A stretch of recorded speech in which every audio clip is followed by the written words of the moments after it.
From Lalate News headquarters in Santa Monica, this is the Midday Report on Lalate. It's a big day here on Home Lalate with incredible great news about your fourth stimulus check update of 2022. In today's recording, we'll go over the Build Back Better Act name check by the President of the United States just minutes ago again. And those incredible checks that go out to millions of Americans are needed. Plus, we'll be looking at an $80,000 in new checks that are coming out across the land this coming week. Are you ready to get it? I'll give you a preview of what's happening. This is the I Support Ukraine edition at home, and we'll be looking at what's happening overseas and impacts your wallet at home. Vladimir Putin's acts of aggression continuing overnight. What's the latest? And then what about the price of oil? And what is going on with that? And what are the ally countries doing to help or not help? I'll be looking at the situation and where oil will go this week, as a new predictor is out minutes ago. Then, is oil now the way to get Build Back Better Act passed? The latest details on that changing event. Then we'll be looking at the price of wheat and grain, swirling to 8-year highs because of Vladimir Putin's move into the Black Sea region near Odessa. I'll go over the latest on that. And then the battle for Odessa, why this is a major issue in the war. And how long will this war be? What's a humanitarian crisis today?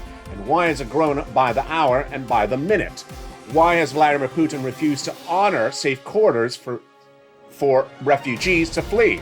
And what is the latest details on that in today's recording? We have a lot of money to go over. Plus, Anthony Blinken just arrived in the Baltic states. And what is he doing there that can impact your money at home? And also the battle against Vladimir Putin's aggression. I'll go over all these incredible details, plus a preview of tonight's evening's LA show. It's the 1-hour special broadcast at 5 p.m. Pacific Standard Time that features those additional $80,000 of checks. We got a big broadcast today as I support Ukraine, and you should as well. We'll have the latest details of what's happening from the battlefront and a little bit more of my commentary. It's all here on Home Edition, I Support Ukraine, and the details start right now from Santa Monica, California, on Home.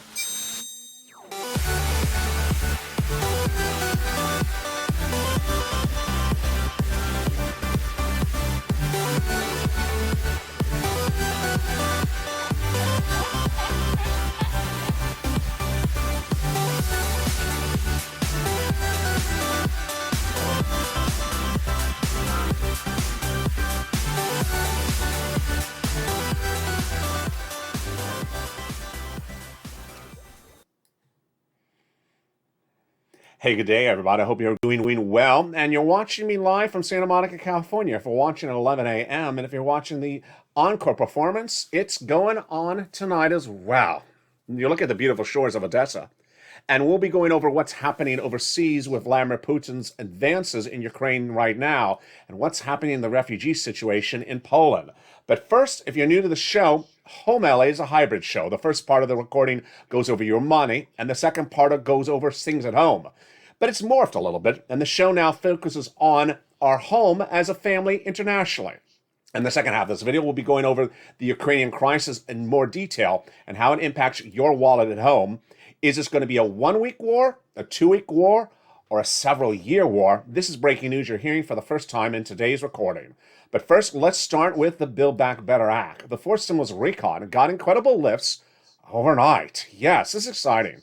The President of the United States appears in a brand new interview released today, in which he says, Build Back Better Act must get passed because the price of gasoline is going up. Interesting. So now the president is using gasoline as a way to sell Americans on Build Back Better. It's huge. That's why you need Build Back Better to pass. At least $15,000 of checks with 3 add-ons and 3 clusters. In that first cluster, they have hazard pay, $4,000 of elder care, checks for children, home repairs, and checks for college students. Also, money to care for seniors. That is the first of 3 clusters and 3 add-ons of checks to the Build Back Better Act. Now, one of the first incredible add-on of checks comes from Southern California. Less than $25,000 for the purchase of your first home. How do you get these incredible checks of Build Back Better Act? They're featured tonight in that 1-hour special report on evenings LA, 5 p.m. Pacific Standard Time. In that second cluster, we have home repairs and paid leave. Paid leave's a lot if you have to stay home due to sickness or illness across the land.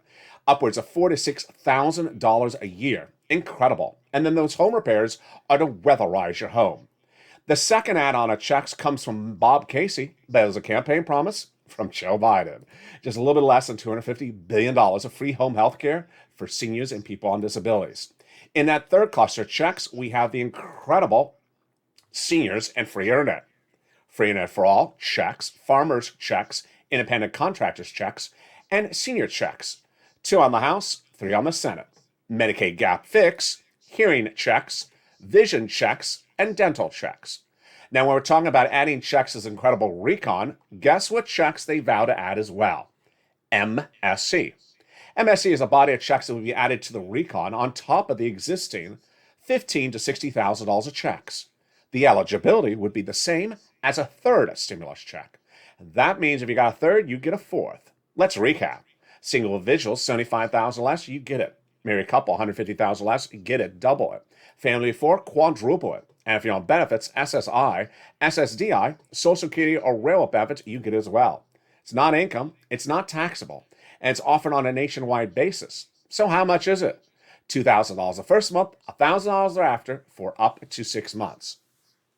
Now, the viewership of this channel has always been the purple power, the community, the advocacy, and the push to get big sums of money.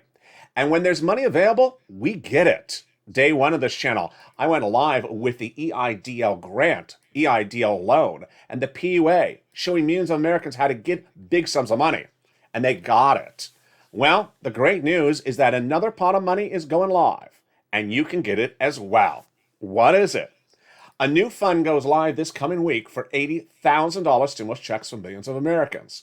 Tonight on the 5 o'clock evenings LA 1-hour special report, I'll go over how you get these checks.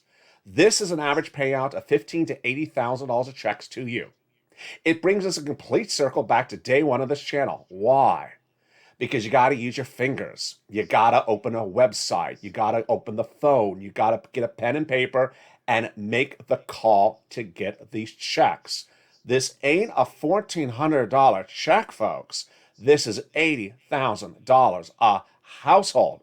We haven't seen the sums of money in a while as one particular program. Great news is that it looks like third stimulus. That viewers this week got $45,000 again by making phone calls. But this is in addition to this. And this is for items that you've been asking for all along. Again, not a time to hold that tin cup and say, when's a check getting in my hand? Or stand by the mailbox and says, is it in there? No, this is a time to learn, educate, and inform. What happened in April last year? When programs for big checks went live in April of 2020, I showed viewers where the application was, how to fill it out, how to answer correctly. And if you answered incorrectly, sometimes your application got locked up, or what we called at the time a vortex. Remember that? That was the purpose of this channel, me showing you how to get money. Well, we're coming back in complete circle because these $80,000 checks are huge. There's a website and it's administered at a state level. So there's a lot of variables you need to get right. And if you remember this channel, you already are getting a preview. Last Friday's newsletter sent out to members of this channel Monday through Friday, 7 p.m. Pacific Standard Time, featured the website that has now gone live that will also have a map of where to get the checks across the land. Purple Hawks, you got to pounce because this is big sums of money. And this is right here and right now before anything covered in today's recording. This is going live as early as this coming Monday in certain jurisdictions across the country. And this is called the incredible funding source that Treasury has hoping to be going live for a while. It's called the Homeowners Assistance Fund. And you got to get these sums of money. Now, Build Back Better Act got a name check from the president today. Oh, yes, he did. The president of the United States, in a new interview that will be featured in tonight's evening's LA special report, says that Build Back Better Act will get passed. The interview was with Boston historian Heather Cox Richardson, and he explains why Build Back Better should get passed. What about SS300?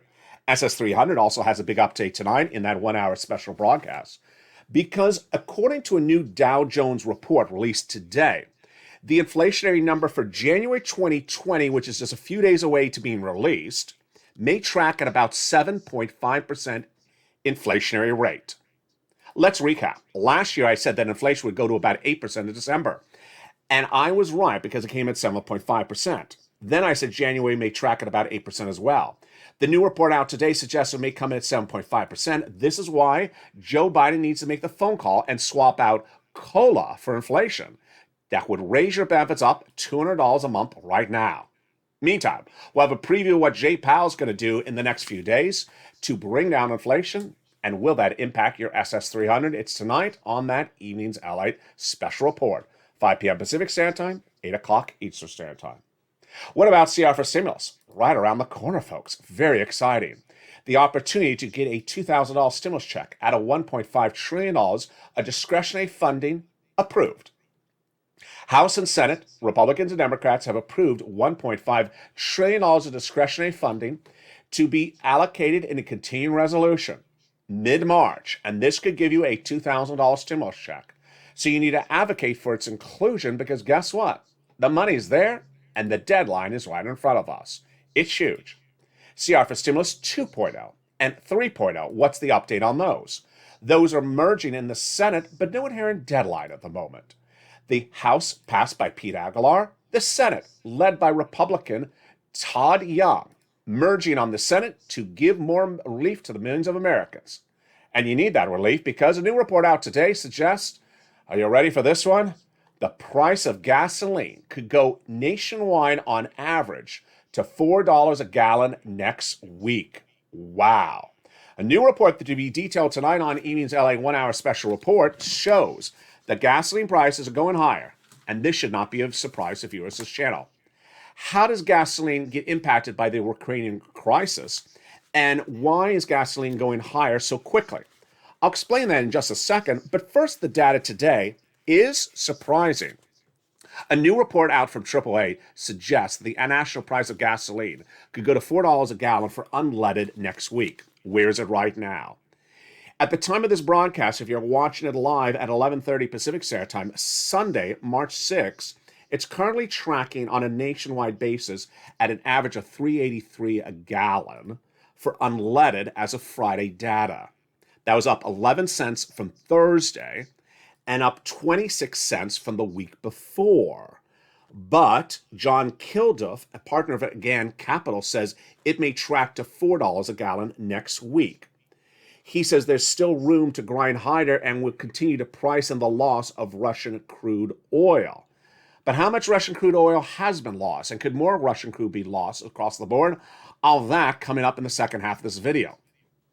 Wheat and grain prices, however, are raging out of control. And this is part of the risks that are part of the recordings of I Stand With Ukraine. Ukraine is a major exporter of wheat and grain, and that crop is not being just disrupted for now, but potentially for years to come. The current situation is very fluid, and in today's recording, I'll be going over why Johnson out of UK says there must be stronger initiatives against Vladimir Putin right today than current. What are Boris Johnson's current comments? They're coming up in just a second. Meantime, what's happening on the humanitarian side? 2 corridors that were supposed to provide safe harbor for women and children to flee into Poland have been blocked once, twice, and potentially 3 times right now. What's the latest on Odessa? That's coming up in just a second. And Gershon to the south and the Black Sea towns. What's the latest on those towns as well? All the latest. Meantime, a brand new part of the equation, the Baltics. What is the Baltics? And why is Vladimir Putin's aggression towards the Baltics the next concern of the White House? And why is Anthony Blinken, at the time of this recording, flying and stepping down and talking to Baltic countries right at this very moment? What is the concern about what Vladimir Putin's focus is on the Baltics? It's coming up in the second half of this recording. But first, if you need money from third stimulus or first stimulus and have had problems finding it, reach out to the community page. Here's the community page. See you back in 60 seconds. If you want money right now, not 5 days from now, and not 5 weeks from now, then reach out to the community page. The volunteers can help you find that money for rent and utilities. That's at news.lalate.com/community. The community page features a series of volunteers who are viewers like you. They can help you find rent, utilities, SNAP, food benefits, mortgage assistance, and help you with eviction moratorium questions as well. Their Facebook, Twitter, and Instagram individuals reach out to them and indicate the city and state you're from, and they'll get back to you shortly. That's a community page. Volunteers working for you, viewers helping one another. Stay with LA for more. Join Lalate Daily for the excitement of the new Lalate live daily. The excitement starts on mornings Lalate at 9 a.m.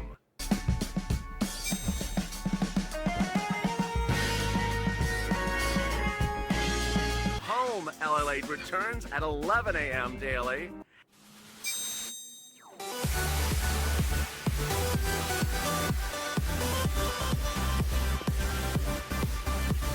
And then afternoons Lalate at 1 p.m.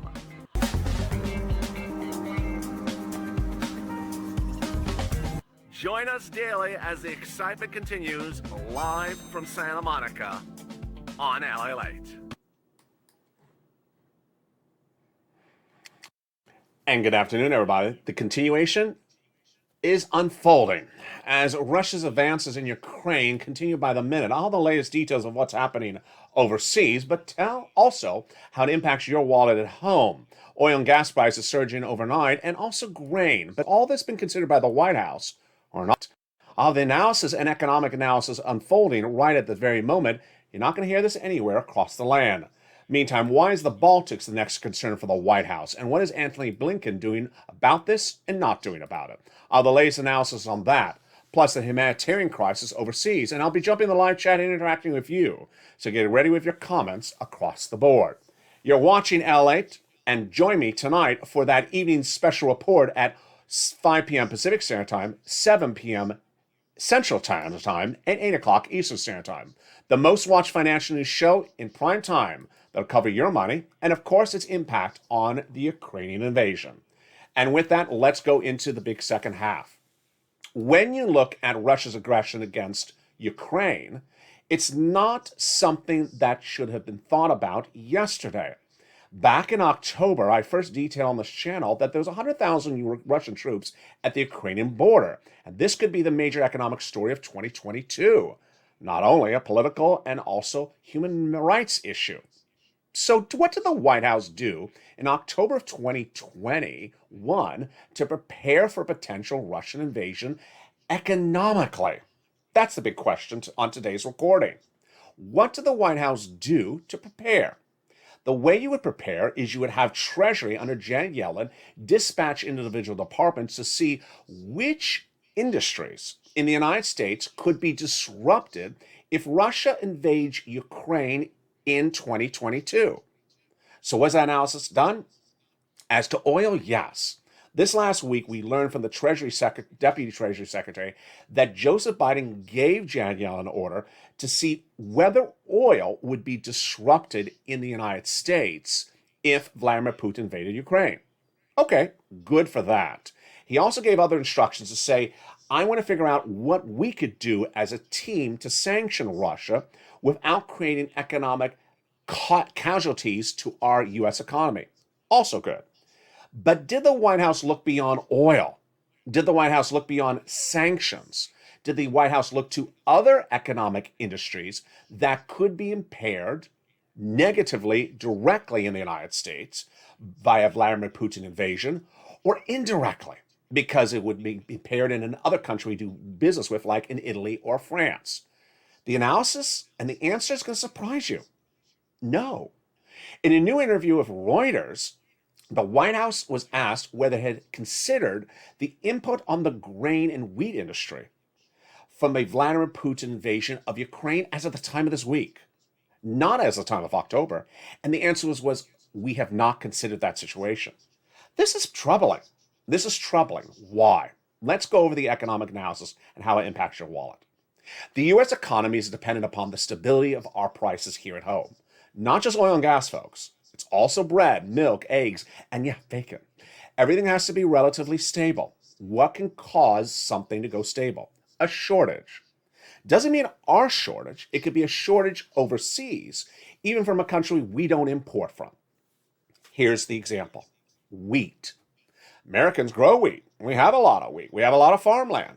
But if the countries we do business with, like Italy or France, import wheat from Ukraine, and suddenly that wheat's not available because Russia's invaded Ukraine, then Italy and France have to pay more for wheat from somewhere else. And if they pay more for wheat, then our wheat prices go up. That's how it negatively impacts us, even though we have enough wheat here to actually produce. So what's at issue? What's at issue is that the White House hasn't really. And who else has also not analyzed this? Wall Street. Now, this is where it becomes troubling. Wall Street's job is to assess risks and to determine how we as an economy are prepared to grow, get more employment, get higher paying jobs, afford our rent and utilities. And Wall Street's job is to assess risks ahead of time. Has it assessed the risk for disruption of other industries besides oil? It is not.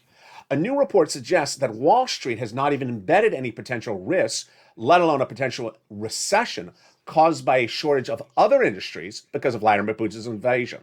Let's go over the analysis starting right now. Vladimir Putin's attention at the moment is Odessa. Featured on the channel for over a week, it's the crown jewel of the Black Sea. Dating back to Catherine the Great, you're looking at the beautiful opera house of Odessa. And while Vladimir Putin's not looking to go to the opera, he's looking to control the port. Why? The port of Odessa is the major port of the entire country of Ukraine.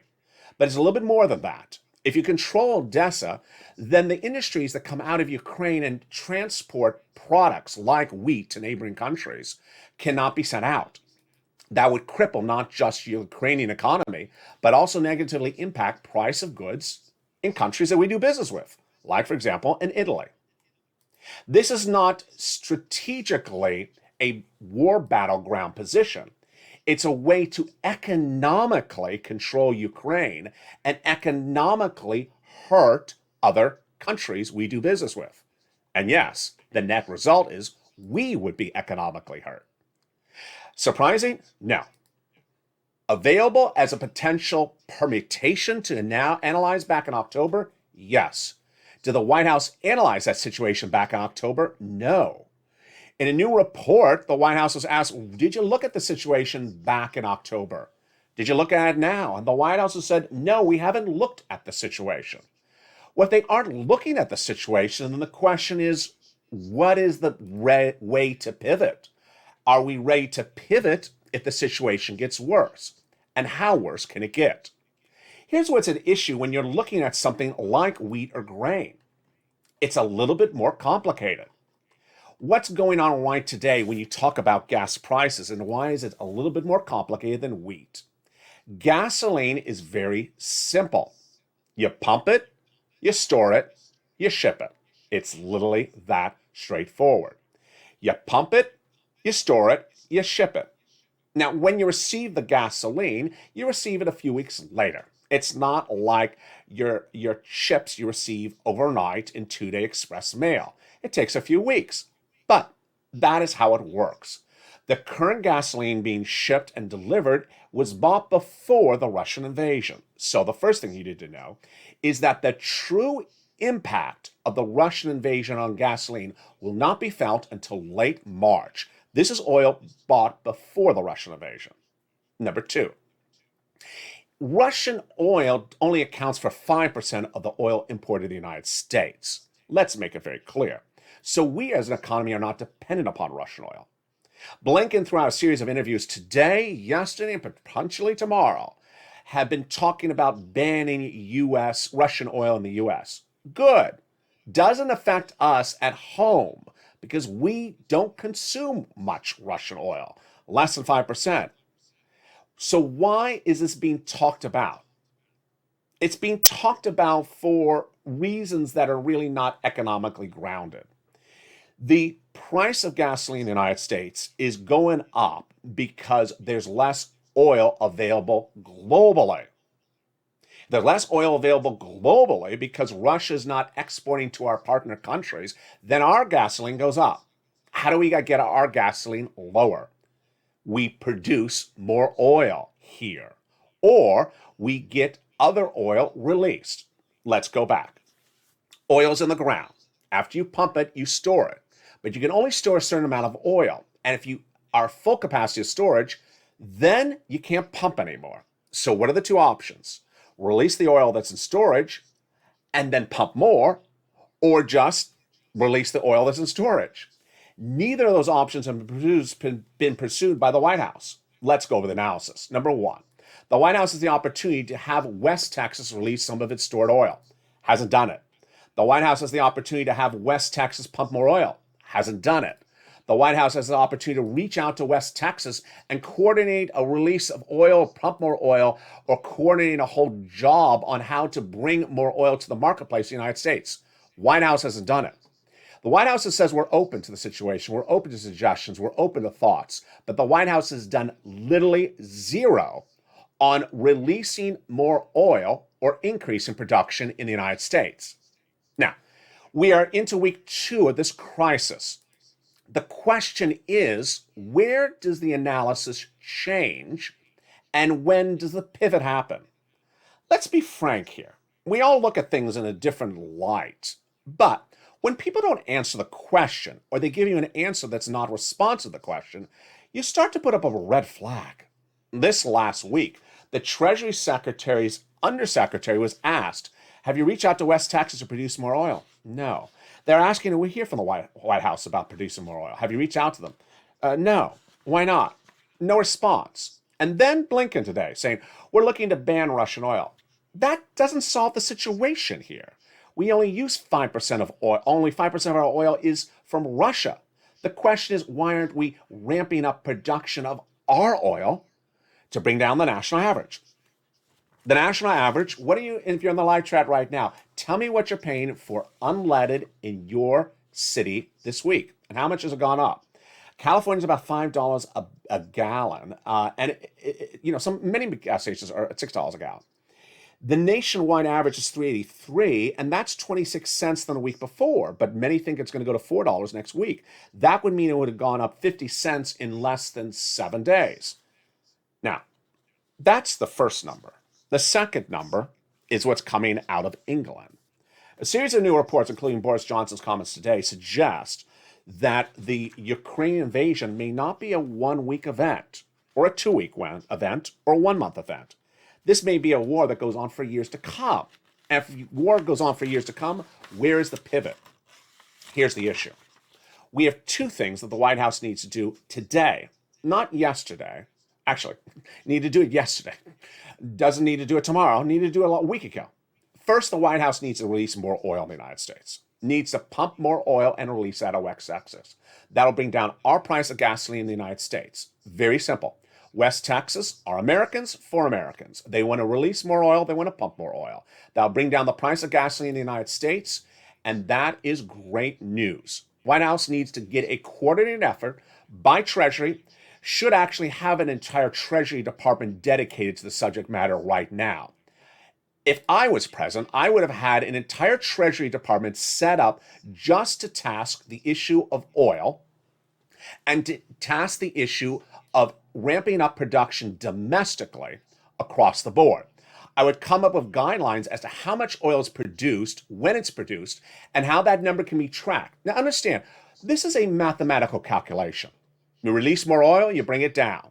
Not bringing it down enough, release more oil. This is a mathematical calculation.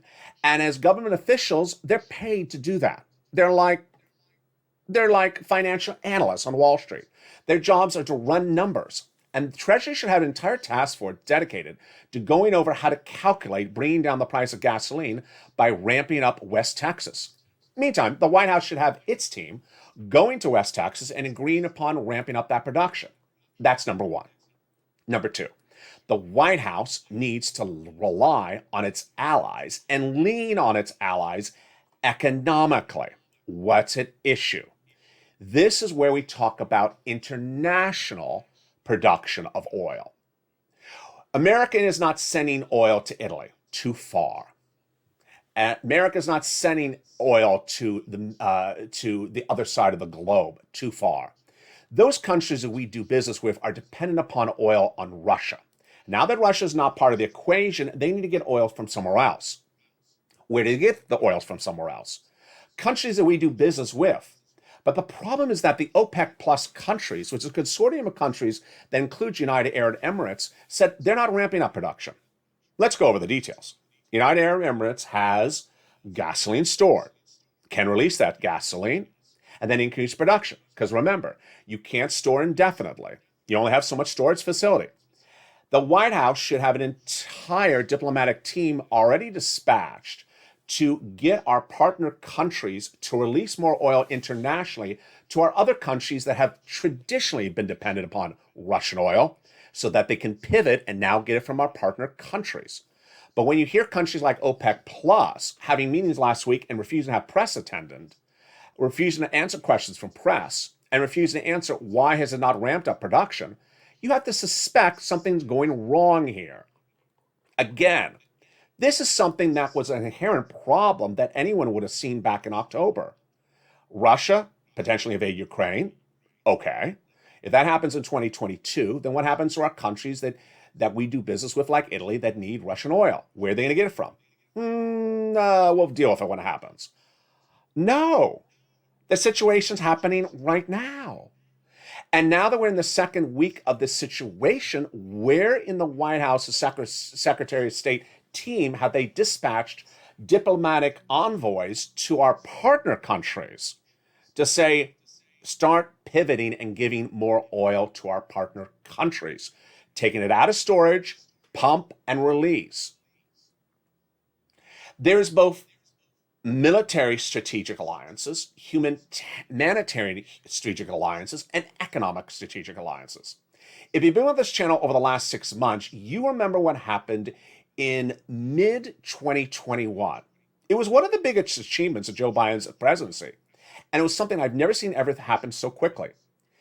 On a particular week, in 1 week time, Janet Yellen, your Treasury Secretary, who was former head of the Federal Reserve, beloved leader, got on a plane, went overseas, and got a series of the largest countries on the planet to agree to a global minimum tax rate. A few phone calls, a flight, and then the deal was hatched. A global minimum tax rate agreed upon the leaders of economic countries overnight. If they can do something like that so quickly, why can they not figure out how to get oil to our partner countries that are currently dependent on Russia? Why has the White House not ensured that Treasury really dedicates these resources to ensure stabilization of these industries across the land? Now, let's talk about wheat and why wheat is a little bit more complicated than a pile of oil. This issue when we talk about wheat is that if you don't stabilize the wheat, then we go into recession. Recession? Yes. Here's the issue. The way that wheat works is it's a product that Americans eat. We go to the market, we buy bread, we buy our biscuits, we buy our croissants. And when we buy it, it's made upon wheat. Now, it may be wheat you buy in the United States, but it may also be dependent upon the prices overseas. What's at issue? The price of wheat in the United States is dependent upon the price of it trading internationally. So if there's a shortage of wheat internationally, then the price of wheat at home goes up. And that means when you go to the supermarket, you pay more for wheat. Not a good situation. If wheat prices surge out of control, what happens to us? We go into recession. And we can go into recession faster from wheat than oil. Because why? In my opinion, this is a factor no one's looking at. A new report says that the White House has not considered the impact of wheat and other industries like this disrupted by Vladimir Putin. Wall Street admits it has not embedded this into its risk assessments of potential recessions for the next 2 years. And the price escalation of wheat right now is at 9-year highs, bigger price escalations than even gasoline in the last 2 weeks. Case in point, Odessa. When you look at the beautiful town of Odessa, this is the wheat-producing area of Ukraine. And Odessa is currently circled by Russian troops. What happens? If you can't till the soil, you don't have wheat. But it's a little bit more complicated than that. Because if you don't have wheat this season, you may not have it for several seasons to go. And if you don't have seasons to go for wheat, then that means we could have big problems for wheat in the United States and recessions for many years. This is why it's a situation that needs to be fixed now economically and pivoted across the board, across the land. Elsewhere, let's look at the situation unfolding on the ground in Ukraine and why the situation today is more troubling across the board. Here's the latest breaking details of what's happening with Vladimir Putin's action of aggression at the time of this recording, which is Sunday, live on air at 12 noon Pacific Standard Time, March 6th. First, new sanctions are being levied. President Zelensky of Ukraine indicates that there will be new sanctions levied. I talk to leaders of many countries every day and every night. For example, the United States is preparing new sanctions for Russia. He also says that there will be new support for Ukraine. Number two, a new report says that there is a protocol put in place in the event that President Zelensky is killed by a Russian invasion. Secretary of State Anthony Blinken said this morning that Ukraine has put in place a plan of operation in the event it happens. The Ukrainians have a plan in place that I'm not going to talk about or give any details to make sure, but I will tell there will be a continuity of government one way or the other, and I'll leave it at that if there is an event that ends in President Zelensky's death. Next, how about Russia's valuation as economy? Featured on this channel since day one of the invasion, Russia's economy has slipped out of the top 10, likely to 15 now, potentially 20 next week in global size. But Moody's Analytics says that Russia's economy is likely only a 35% recovery rate at the moment, based upon its current situation. I'm predicting that Russia could go to junk status if this continues for more than a month. Next, Poland. We're looking at actively now the question of airplanes to Poland that may provide Ukraine additional backfill should Poland decide to buy those planes. I can't speak on the timeline. This is Blinken this morning. What's at issue? Poland has been providing planes to Ukrainian military defense to battle Russia. These Polish planes are very old manufactured Russian planes. So the Blinken deal is to give Poland some brand new, beautiful American planes so that Poland can give some of its better planes to Ukraine. Basically giving Poland better planes so that Poland can give higher quality planes over to Ukraine. Meantime, Odessa. We've seen the beautiful town of Odessa on this channel for over a week. Vladimir Putin is not taking Odessa yet. This is the beautiful opera house of Odessa. What is Vladimir Putin's focus in addition to taking control of the port? President Zelensky spoke about minutes ago. Russians have always come to Odessa for holiday, felt in Odessa only warmth and only sincerity. And now what? Bombs against Odessa, artillery against Odessa, militaries against Odessa. It's a war crime, and it'll be a historic war crime. A very bad situation unfolding by the minute, by the hour, and you're hearing the latest details on this live broadcast right now, is the issue of evacuation corridors. Evacuation corridors were set up in 2 Ukrainian cities earlier this week as a result of negotiations between Russian and Ukrainian officials. That was about Thursday. Then on Friday, the Russian officials violated it. On Saturday, another talks to reopen those corridors. On Sunday, the corridors again were violated as well. At the time of this recording, it's hard to keep track how many times Russia's violated the corridors, but it looks like it's at least 3 times. The corridors are not working, and this is a very, very serious human rights violation, and it shows the horridness of Vladimir Putin. What's at issue, and what is an evacuation corridor? What does it look like, and what is literally happening? I'll give you a visual so you can imagine what it looks like.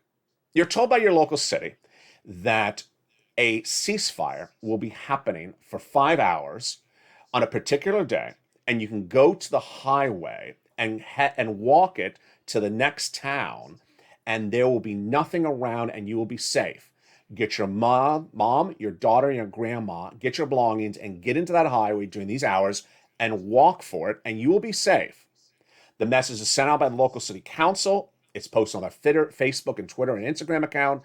It's perhaps gone door to door. Everyone gets the message. Everyone's prepared. Everyone gets in the walkway, and they start walking.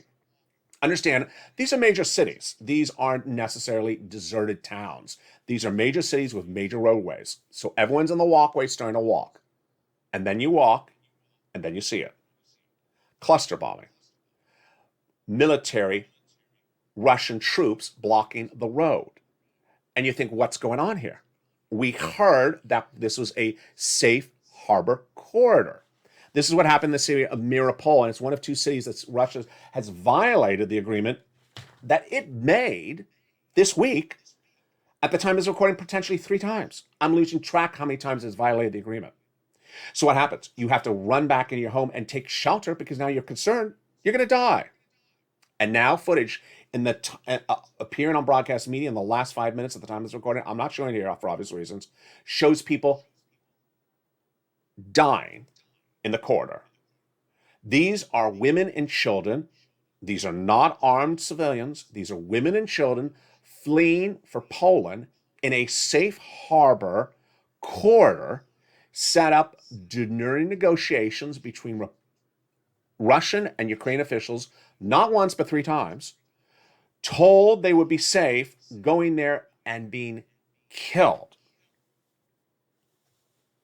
Vladimir Putin spoke with the head of France minutes ago. And while Vladimir Putin likely didn't agree to anything, many believe that the topic of the discussion was these corridors. These are women and children. They aren't fighting a war. They're trying to flee into a neighboring country. Vladimir Putin wants to take Ukraine. They're leaving Ukraine. They're not a threat to Vladimir Putin.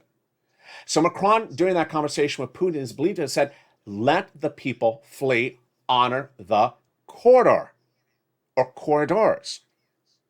The UN is looking at the situation very seriously, again, another human rights violation by Vladimir Putin, but very, very serious because people can't flee, then what?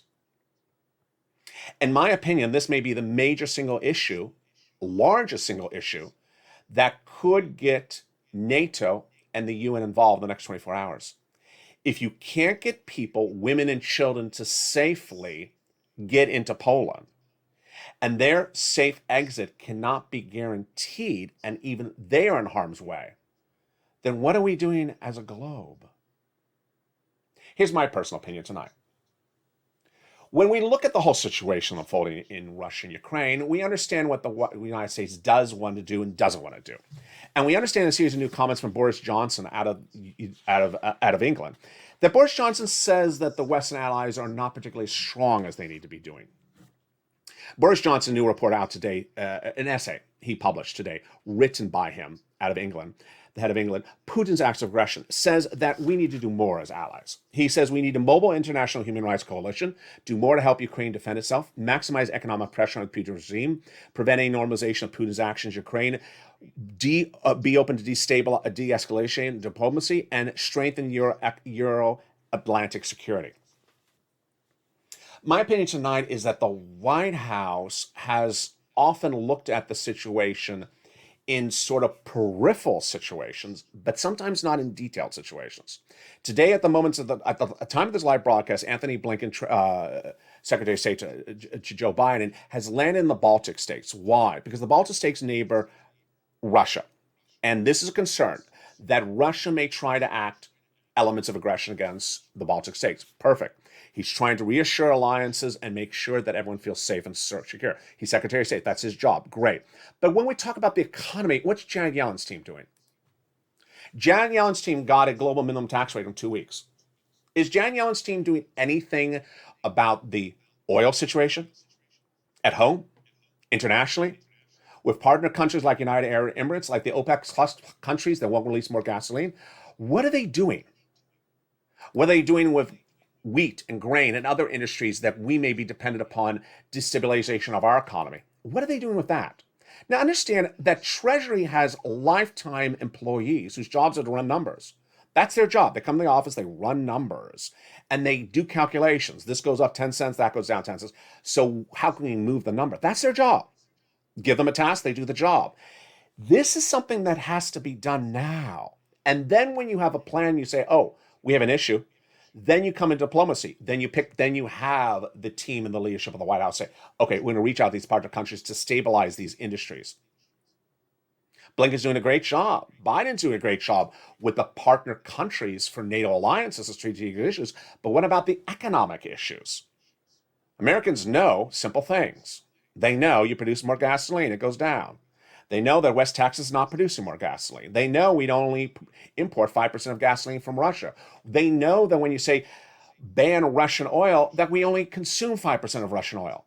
So when you hear things like that on the news, you say to yourself, wait a second, I already know that's not an issue. So why are you bringing up something that's not an issue to us?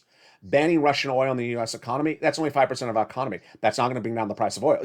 We need to do it. We need to do it. But that's not an economic solution. So why are we talking about something that's not an economic solution? It's things like that that make people sort of skittish because they say, wait a second. Are you telling me this because you want me to think that that's going to somehow bring down the price of gasoline? Because I know it's not. So why are you saying that? Today, Joe Biden said, pass Build Back Better Act because gasoline's going up. Good. Using one economic problem to pass another piece of legislation. Fine, I'll use whatever economic problem I can to pass Build Back Better Act. But you got to fix the price of gasoline separate and apart from Build Back Better Act. Meantime, the humanitarian crisis. This is a horrible situation. And if you are a NATO ally, and your job is to protect NATO countries, and Ukraine is not a NATO country, and you're looking on and saying, I'm a NATO country, come to our NATO country as a refugee, we'll take safe harbor for you, and you look from afar, and you look at that woman and daughter in the potential safety corridor going in there, and they don't have safety, what do? You do nothing because Ukraine is not a NATO country? I really do believe, I think in the next 30, 40, 72, 85 hours, something's going to change if these corridors cannot be kept safe. NATO countries are here to protect NATO countries. I got it. And I got Ukraine is not a NATO country. But you can't just sit back and watch women and children not be able to safely exit a country that has a peaceful existence like Ukraine. You can't just sit back and say, hey, you're not a NATO country. I'm not gonna worry that women and children can't safely flee the country. Are we that so? It doesn't make sense. It doesn't make sense. And I really do believe that someone of the Western allies is going to say, no, I know that Ukraine is not a NATO country, but we have to allow women and children to be able to get through these corridors to safety. And we've tried it 3 times with Russia and Ukraine agreeing to it. Macron, great job by Macron, getting Putin on the phone and speaking to him.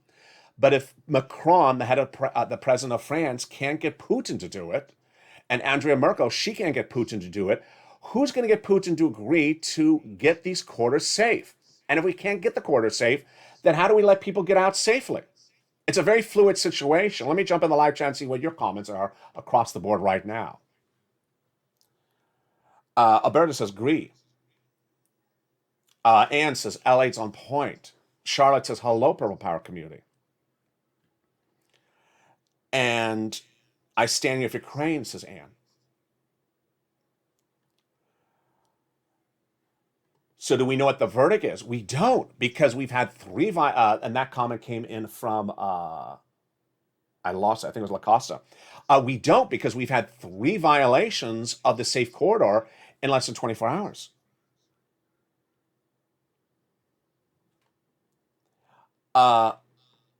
We've gone back and forth for the old days, and now we're not getting progress, says Loyola.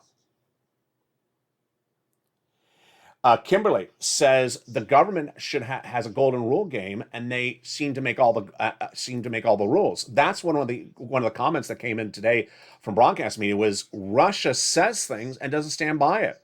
So if Russia can provide safe harbor and want to interfere with agreements it's made about safe harbor, then what? I'll have more tonight on that evening's LA special report. Watch me tonight at 5 o'clock Pacific Standard Time, 8 o'clock Eastern Standard Time. With America's most watched financial show in prime time, it's Evenings LA, and it goes over all these incredible sums of money, that $80,000 in new checks, the big money from Build Back Better Act, CR for stimulus, SS300, and more, and the impact of the world events on your money at home. It's tonight and every night at 5 o'clock Pacific Standard Time, 7 o'clock Central Time, 8 o'clock Eastern Standard Time. It's Evenings at Lalate. And if you're watching this show live on air, coming up next is the 1 o'clock edition of Afternoons at Lalate. If you're watching this tape late in the day, next up, Evenings Extra. Stay informed, stay focused. Our thoughts and prayers are with the families of Ukraine and all people trying to seek safe harbor tonight. Stay with Lalate for more.